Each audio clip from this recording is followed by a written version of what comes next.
Alors pour moi, la co-construction des connaissances, c'est une étape d'un phénomène beaucoup plus vaste qui s'appelle la recherche interactive.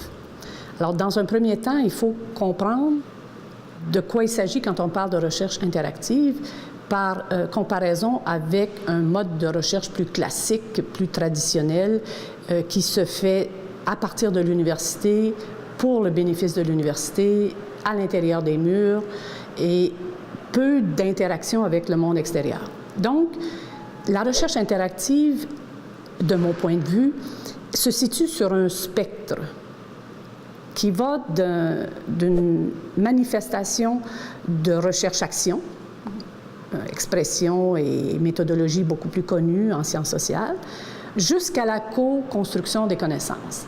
Et si on part de la recherche-action, on passe des étapes différentes.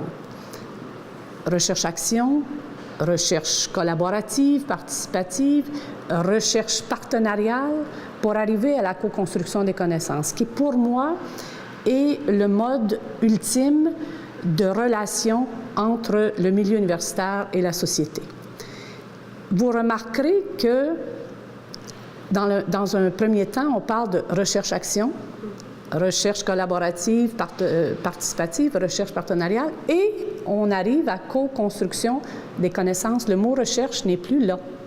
Et il y a une raison pourquoi le mot « recherche » n'est plus là.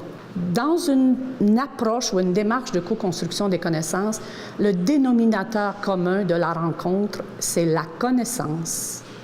Ce qui est très différent d'un mode de recherche partenariale, par exemple. Parce que la recherche partenariale met en présence des partenaires de recherche et la finalité demeure la recherche.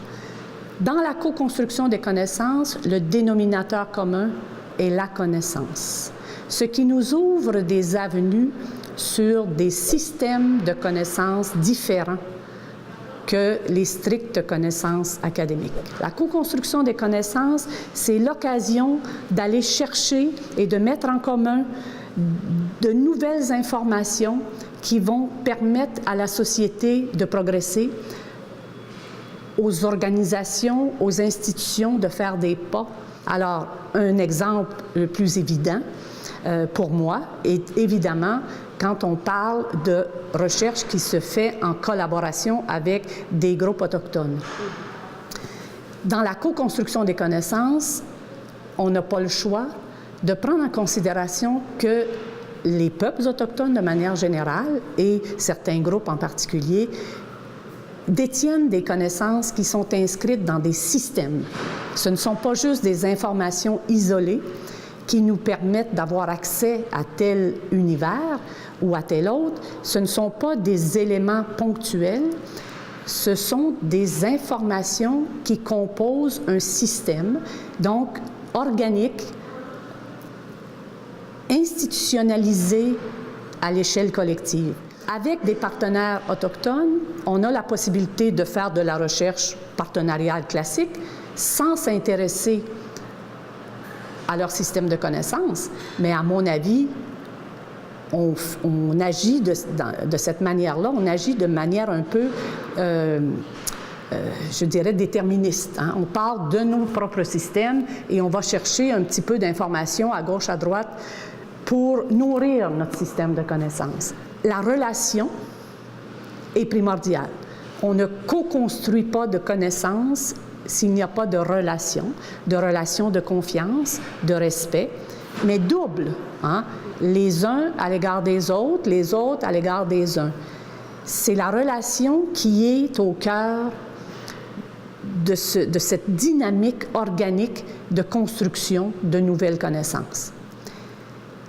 On pourrait dire que la co-construction est le mode très novateur d'un type de recherche que l'on veut le plus engagé. Un type de recherche qui vise à aller voir les gens travailler, pas seulement de les prendre comme des informateurs potentiels à qui on pose des questions. Non, non. On a la possibilité dans cette relation de se positionner face à la connaissance comme moteur de changement social, comme moteur de transformation sociale. Autrement, on reste toujours, même si c'est très ouvert sur les milieux. On reste dans une vision qui est encore hiérarchique, qui est encore déterminée par l'université. Bien sûr que c'est à l'université qu'on fait de la recherche. C'est notre mode pour co-construire des connaissances. Il faut raffiner nos méthodologies. Il faut raffiner nos postures épistémologiques par rapport à cette visée de co-construction. On a à travailler à l'intérieur de nos différents centres ou instituts ou départements à raffiner nos méthodologies parce que les méthodologies plus classiques ne permettent pas de répondre à ce nouveau type de production du savoir.